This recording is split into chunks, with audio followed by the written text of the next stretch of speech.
Can he end it right here? Yes, he can. 99 miles an hour to seal the win. Bregman fabulous with 5 hits tonight, and the Red Sox are back in the win column. I'm starting to like that stare down from Chapman, but this was a big game. This was one of the better games all around this team has played all year long. How nice is it to see the offense kind of come through like the way they did? Yeah, we put some good swings. There were certain guys that we felt they were in between, and today they swung with conviction. I like a lot of things that happened offensively today. Obviously, Alex with the big night, but I think overall we made some adjustments and we executed today.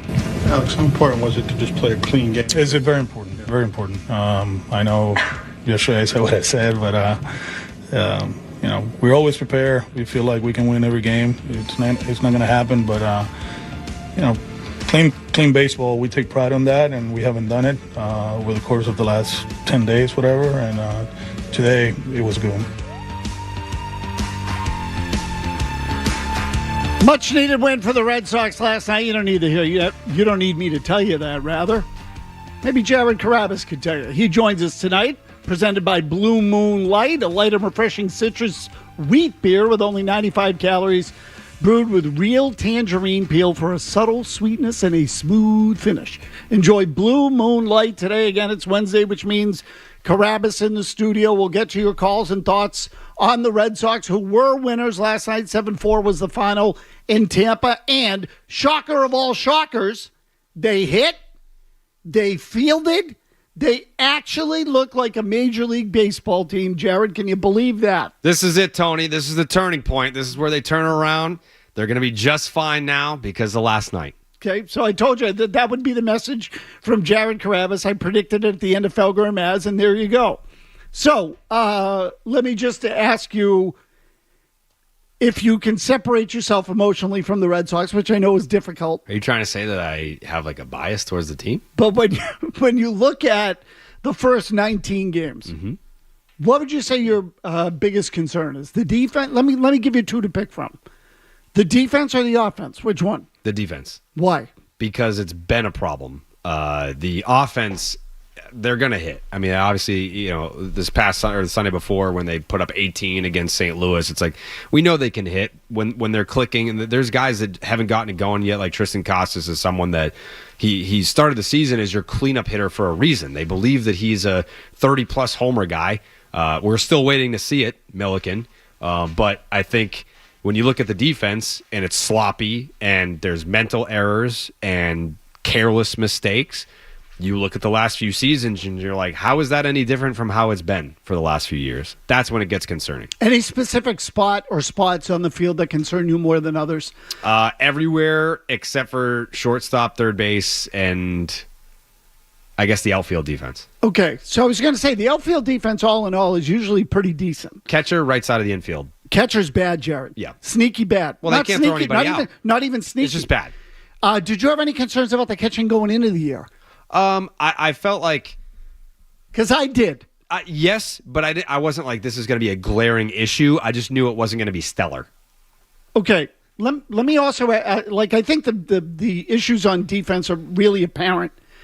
The ball's hit to you, you make the play or you don't. In other words, it's very easy for a viewer to diagnose defensive problems and defensive misplays and miscues because you can see them. They're right there. It's one of the nice things about baseball, if you're a fan, is that you know who to blame and when. Guy throws to a wrong base. Usually someone scores or advances. It was a sloppy mistake, as Jaron Duran did the other night. Or, again, the defensive mistakes are usually easy to see.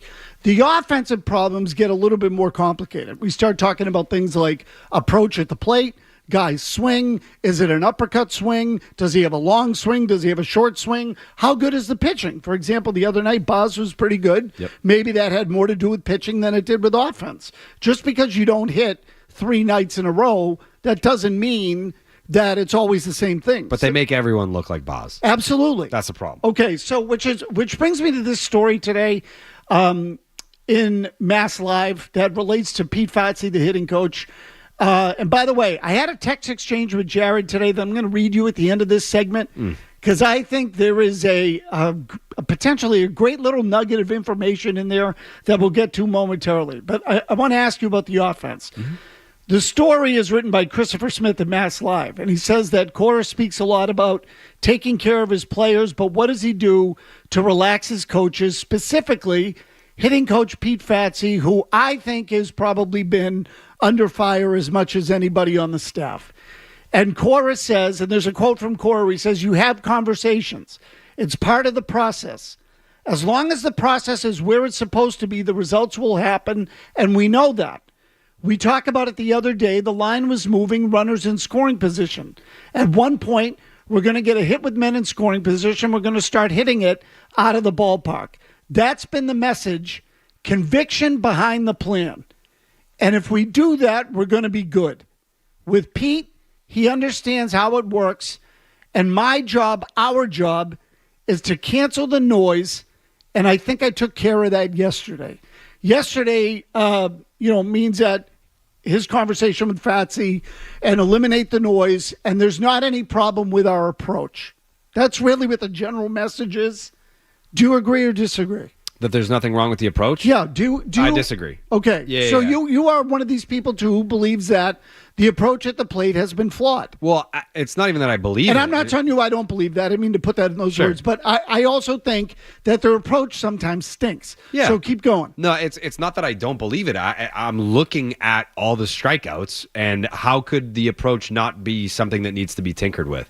I'm not one of those fire Fatsi guys. Like he's been here for a while. The Red Sox have been, top 5, top 10 offense. It's not that he doesn't know what he's doing. It's not that he can't, work with an offense to make them a top 10 offense in the league. But approach-wise, how many strikeouts need to see on a nightly basis before you're looking at it being like, okay, there's something wrong with what we're doing here. It's tough to pick it apart the day after scoring 7 runs and winning a ball game, but even still, I mean, I get Boz is really good. He's gonna have his strikeouts, but there have been some games where they're punching out 10 plus times, and you're like, really? Against that guy, against that bullpen, like against this team, like looking at you, Chicago White Sox. So yeah, I think that it's the aggressiveness, which, we had this conversation with Casas or about Casas and how we wish that he would like expand the zone a little more. There's a couple guys in the team where Rafaela and Trevor Story, like these are guys that are expanding the zone too much. Like if you look at their chase numbers, they're 1 and 2 in the league. The last time I checked, I mean, it's been a few days, but even still, like as recently as a few days ago, we're talking 2 players in the Red Sox lineup that are worse than anyone in terms of chase. And they both chase off the plate outside. I mean. Yeah, sliders away. Yeah. I mean, it's the Stanton approach. Absolutely. Throw a slider away, they can't resist. 100%. Yeah.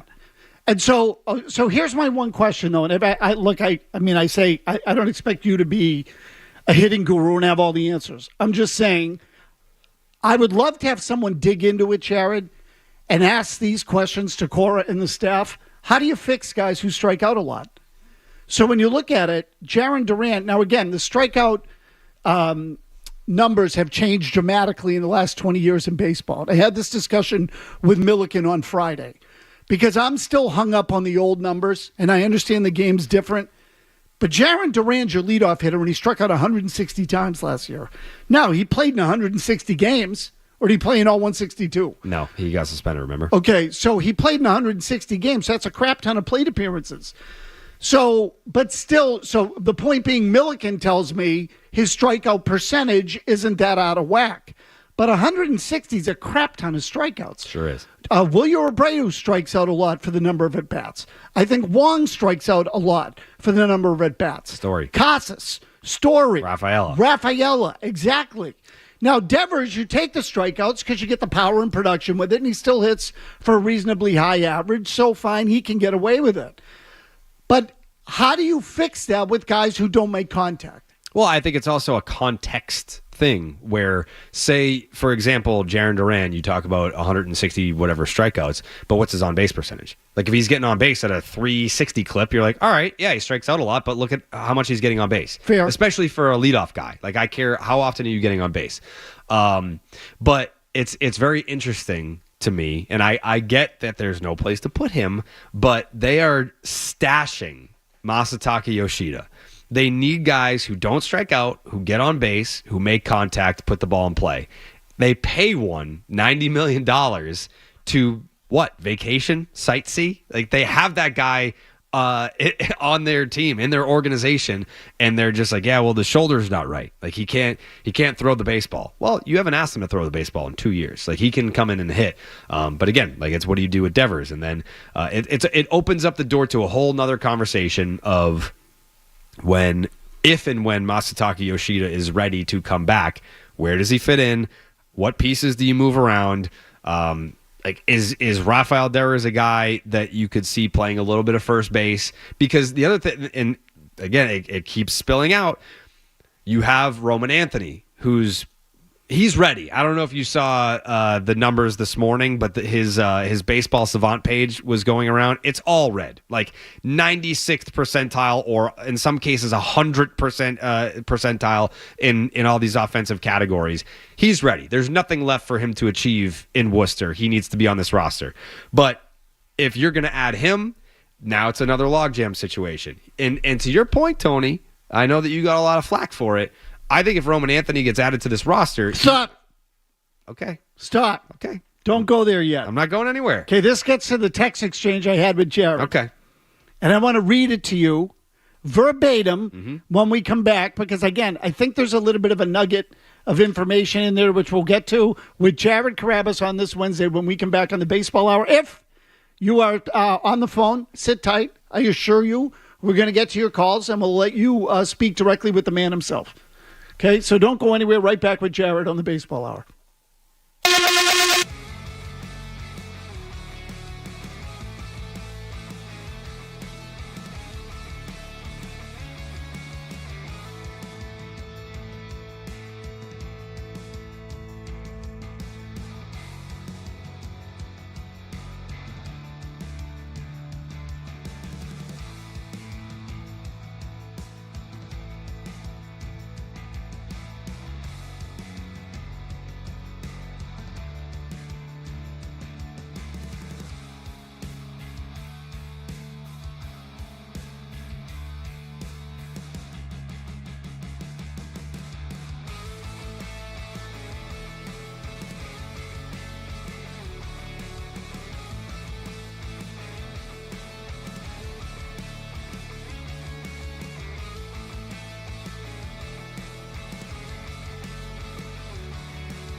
Big night for Alex Bregman. 5 hits, 2 home runs. First 5-hit game of his career, interestingly enough. Correct.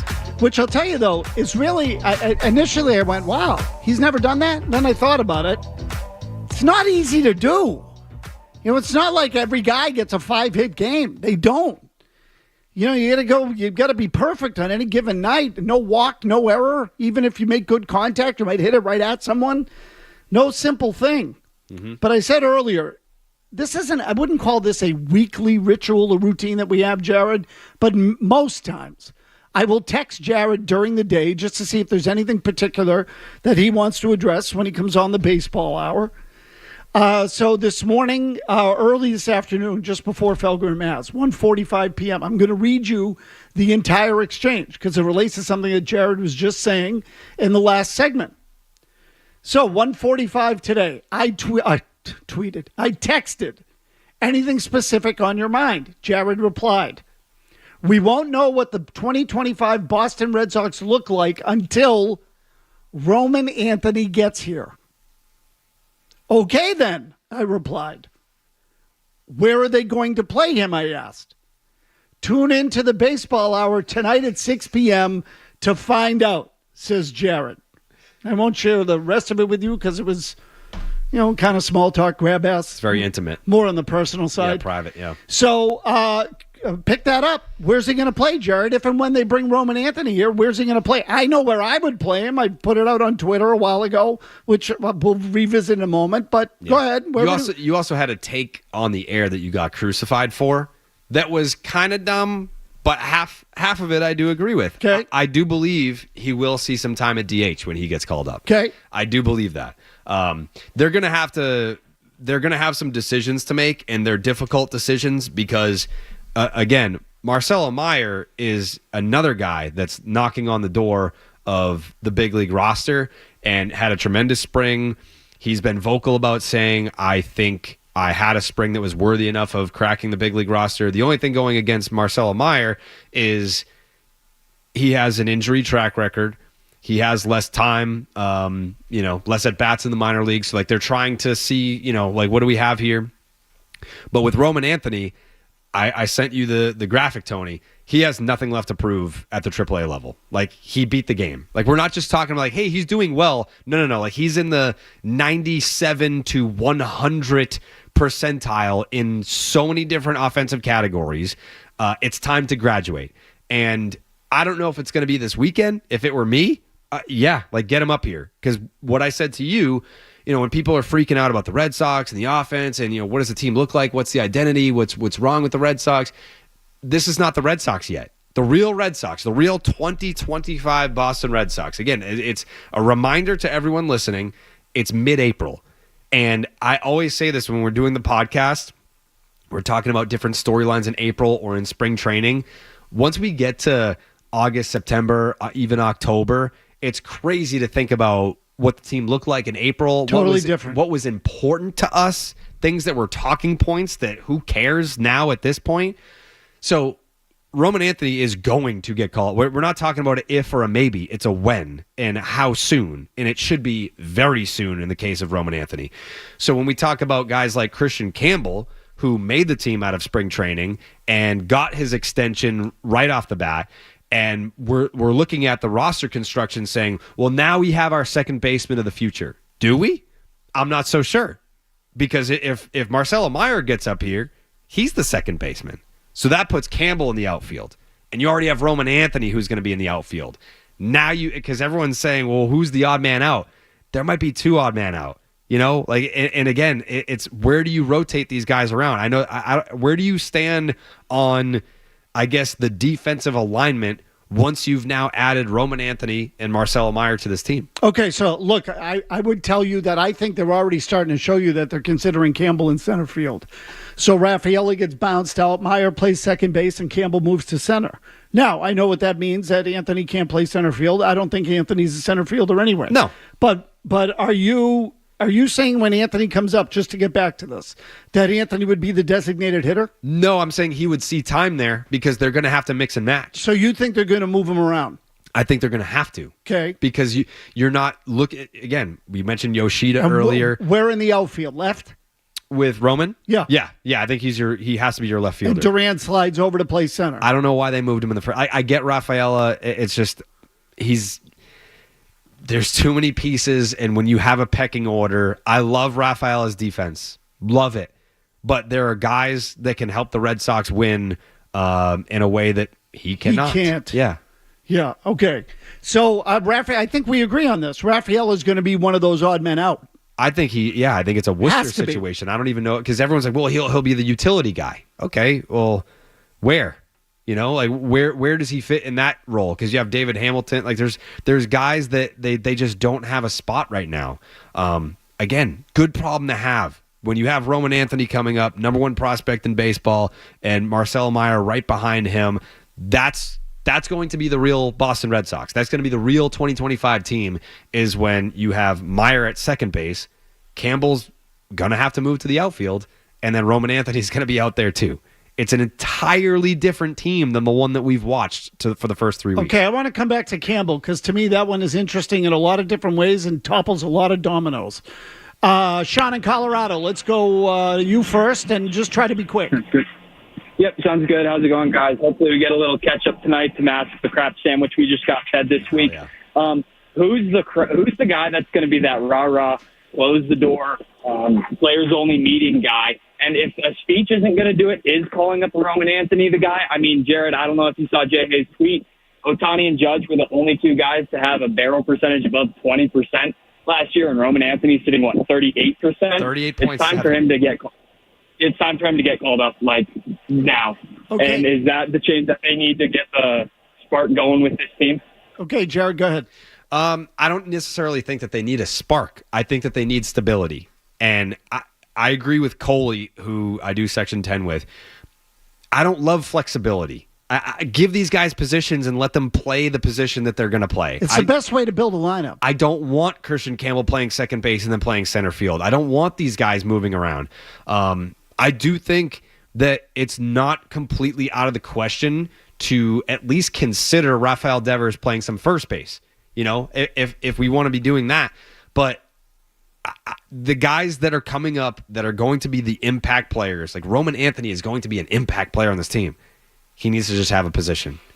Just give him a position. You're preaching to the choir on this one, because I say, look at all the good Red Sox teams over the years. How many platoon players did they have, or guys that moved around? And the answer is, in the starting lineup, almost none. Maybe one a team. But otherwise, it was fill out the card, put him out there, let him play, and then when one of them had a day off, there was a bench guy you'd throw in there. And that was it. It was not, well, he can play center, he can play second, he can do this. We're going to move him around. On this day, this guy plays against lefties, this guy plays against... You start platooning 3 positions.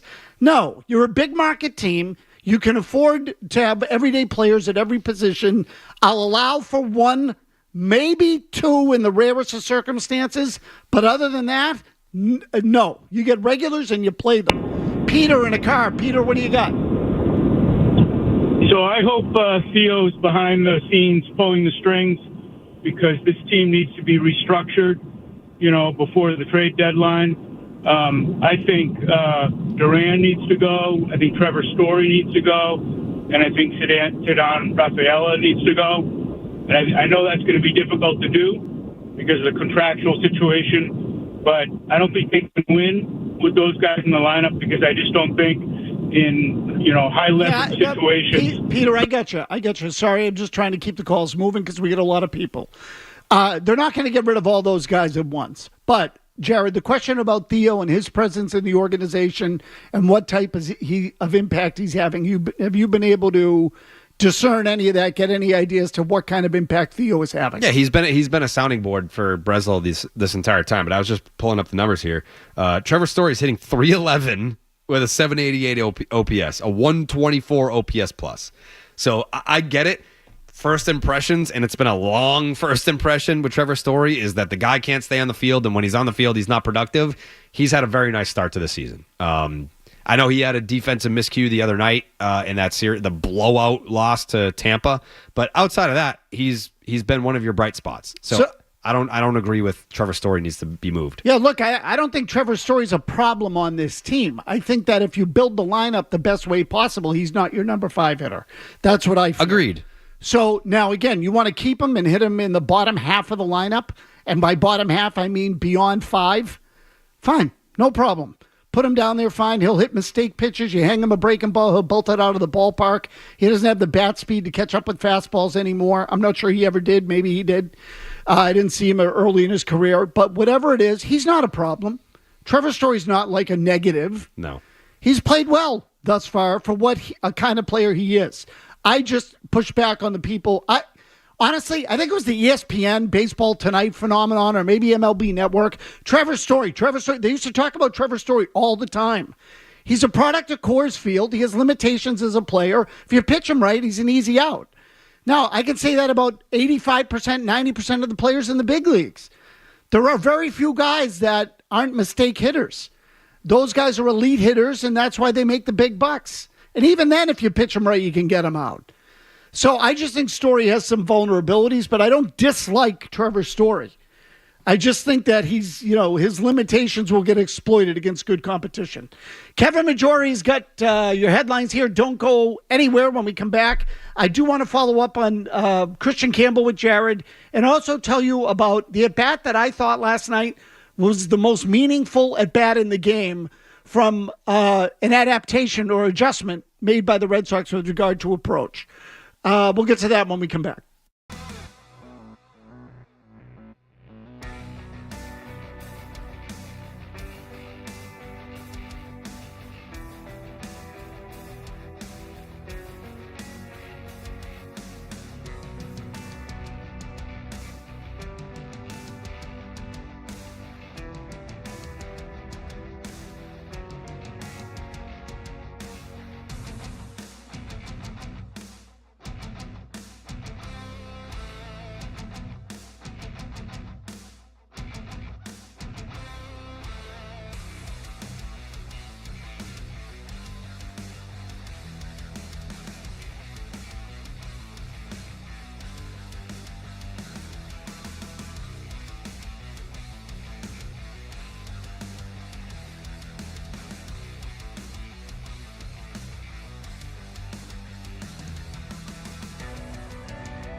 trouble with it. The run scores. The Sox on the board again, 5-1. Cedar Rafaela with a sweet swing.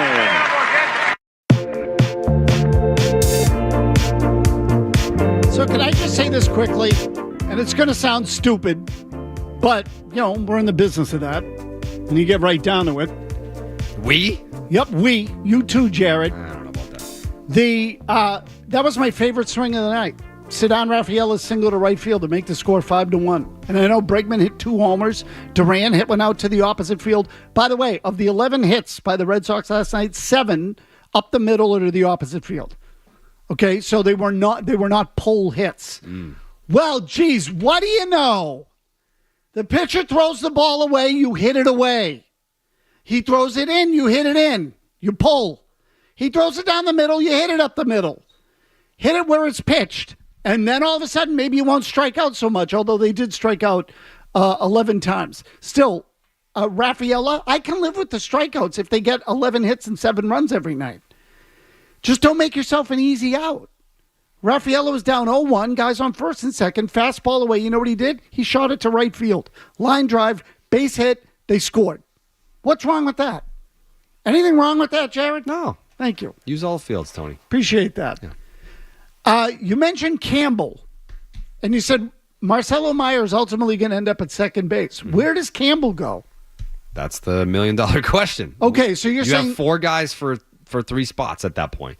Like, you're going to have Campbell, you're going to have Roman Anthony, you're going to have Willier, and you're going to have Duran. And Campbell's not going anywhere.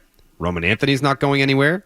Duran is your de facto team leader, and Willier has been one of the best, if not the best player on the team so far to start the year. What do you do? Okay, so are you one of these people that would trade Abreu at some point? No, I love me Willier. neither. I wouldn't trade him either. No. So look, some of these guys are going to have to play other positions. My concern with Christian Campbell in the outfield, I don't know if he can throw. And I say this because I saw a sacrifice fly at the end of one of the games against Toronto, where he was in center field, and I watched the throw and I went, "Oh my God, that's horrendous. He can't throw from a distance." So at second base, can he throw 90 feet on a line? Yes. Put him in, but it's weird. You would think a guy who can turn a double play and throw from second base with velocity, is my point, would be able to sort of just, throw on the run, charge the ball, and fire the ball into second base. I'm not sure that he can. I got to see more of it. It looks to me like he can't throw from the outfield. It's weird. So anyway, but you're saying with Campbell, it's sort of, they're going to have to figure that out. They're going to have to figure that out. Okay. And Roman Anthony, outfield and DH at the moment? I would say that that's your best bet to get him up here right away, yeah. Okay. Because, if I heard the breaking news, the Red Sox called up Roman Anthony and it happened on Friday, that wouldn't surprise me. 2 days from now, this weekend, what else are you waiting for? Because it's not like... So you think it's that imminent? Oh, yeah. Yeah, that's not informed. It's just looking at the numbers. What else does he have to prove to you? And going back to my point earlier about the text message, this 2025 Boston Red Sox team is not complete, or we don't know what their identity is or who this team is until he gets here, which could be very soon. Okay, so you regard him really as the linchpin to the whole thing. Yeah. Eli and Eastie on the Red Sox pitching. Go ahead, Eli. Hey, what's going on, guys? A lot of talk about the offense and defense so far, but personally I've been kind of concerned with the starting rotation so far this season. Crochet's obviously been great, but outside of him, Houck's been bad. Fitz has been solid, but he's hurt. And then Bueller's been okay, but I'd probably give him, worse than better in my book. So, yeah, I don't know. I think long term, I know you got... Okay, Eli, catch your breath. And then call us back another time. But let me ask you about Houck in particular. What's going on there? I'm worried. Yeah, I don't know. I think, was it you that talked about his pace? Yeah.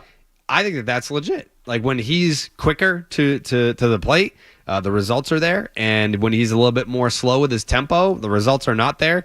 This has been an issue going back to the second half of last season. This was not just a slow start to 2025. My concerns about Houck are pretty legit. But to the caller's point about, everyone else in the rotation, it's like, Newcomb's pitching tonight. He wasn't even supposed to be pitching tonight. They were going to do a bullpen game. Michael Fulmer was supposed to be starting this game as an opener, and they got their doors blown off, so they had to use Fulmer in the first game of the series. So Newcomb and even Fitz, I know Fitz has been fine, but he wasn't supposed to be in the rotation to start the year. Obviously, the caller pointed out he's injured, so we're not. Who knows when we're going to see him again. But it was supposed to be Giolito, who in spring training said that he was going to be ready for opening day, had the hamstring injury, has not looked good with Worcester, and admitted so to Cora. He was like, I kind of sucked down there. Bayo needs one more rehab start, which I believe is tonight. So he's set to join the rotation after his start. Right, because he pitched on Friday. Yeah, so he's starting tonight, which is believed to be his last rehab start before he rejoins the rotation. Well, that makes sense. He'll jump in Newcomb's spot. Yeah, so there you go. But outside of that, Houck is, that's one of the guys. Like, that's one of the guys that's going to be here. And if you're concerned about his performance to start the year, I would say you are validated in those concerns. Yes. I mean, to me, with Houck, again, I'm no pitching coach. I just looked at video from this year and last year, and last year he was much quicker. And I think with a guy like him, I think with any pitcher, frankly, the quicker the better. And it's not just this old Sale. Yeah, it's not just this old adage of, your fielders are on their toes. He's a ground ball pitcher, blah, blah, blah, blah, blah. No, it also puts the hitter on the defensive. You have less time to think about. Right. It's like if you're playing rock, paper, scissors. I have less time to think about what you're about to throw me. Right. Here it comes. 10 seconds. Here's another one. Yep. Like, keep the pace up. It works in the pitcher's favor. Chris is in Worcester. Chris, go ahead. Hey, Naz, we talked a little bit last Friday. I know you don't, but whatever, on Agenda Free. And I said, what would be successful for this road trip? And you're like, no less than 4-2. Is 500 in your book if they win tonight? No. Is that okay? Thank you. Yeah, no. Thanks for the call, Chris. I didn't mean to jump down your throat. Thank you. Yeah, I would just tell you that, no, you can't change the standard. These are beatable teams. So 3-3 is a failed trip. What happened in Chicago is not excusable. Yeah. I mean, that's just a horrible team, Jared. You can't lose those series. And now you get them again this weekend. So pound the crap out of them. They're hot, and it's because of you. Actually, the A's have cooled them off a little bit. But yeah, it's going to be a real bad look if you come home this weekend where they've played good baseball at Fenway. But if you come home this weekend and the White Sox hand it to you for a second time in a 1 week span, that's going to be very tough to defend. See, I think they played well at home in the St. Louis series, not so much in the Toronto series. So what are they at home, 4-3? Yeah, they lost 3 out of 4 to Toronto. Okay, it's got to be better than that. They should be better than that at Fenway Park. Andrew's in Allston. Andrew, go ahead. Hey, so I called a few days ago about Rafaela, and just hearing you all talk about it, I really don't understand why the Sox extended him. I know it's low money, but that's not my point. For Trevor Story, to push back on what Jared said, even if you take out all his injury history and everything, I think now is the time, especially if he keeps it up, when you sell high on him, you don't have space for him, and Meyer can fill in easily at short. So even if he doesn't get hurt, I know he's a veteran, but you trade him to an NL team in contention who needs a infielder, and you get some starting pitching from it.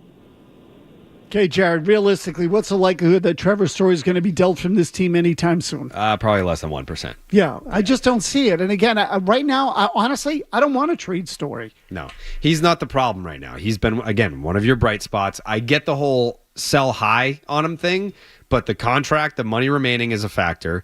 There's not teams just lining up in April to give away good starting pitching for a guy that's, played 170 to 180 games over the last 4 years. We got a guy that we think can throw 200 innings this year. Let's trade him to Boston to get Trevor Story, who hasn't been able to stay on the field since 2019. It's just that scenario is not out there. And he has 2 more after this year, right? Yeah. 2 more seasons to go. So look, if he has a healthy season, and right now I think defensively he's been fine. So they're pretty good. Not great, but pretty good. Offensively, he's been good. Yeah, he's been good all the way around. And again, we've been sitting here saying, you're about to get all these young guys called up, and Jaron Duran, I think, has even kind of talked about this. You look around and you need that veteran guy to talk hitting with, like Roman Anthony, Marcelo Meyer, Christian Campbell. They need these guys to be able to talk big league ball with. You can't subtract them from the equation. That's not helping either. Yeah, and good. Trevor Story, by all accounts, good teammate. Doesn't cause problems where he goes. I know Jimmy Stewart was annoyed that, for example, felt like especially long on a rehab assignment a couple of years ago. I think they wanted him back sooner rather than later, and he wasn't ready to come back. And I would tell you, every baseball player, every athlete has a measure of selfishness. They all have it. Okay, they wouldn't be who they are if they didn't. They were all phenoms growing up, even the scrubs. So there's ego in every one of those guys. Backup catchers, I'm telling you, I've seen it. And it doesn't make them horrible guys. It's just part of the deal. So from that standpoint, Story's not a problem on this team. Everybody wants Meyer. I get it, but he's not a problem on this team. Caller on the line, Rich and Millbury, wants to talk about Roman Anthony. I'll tell you, Rich, sit tight. We'll do it when we come back. You'll talk directly to Jared Carrabis, and you can debate Roman Anthony and when he's going to be here. That's next. This is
us on the Sports Hub.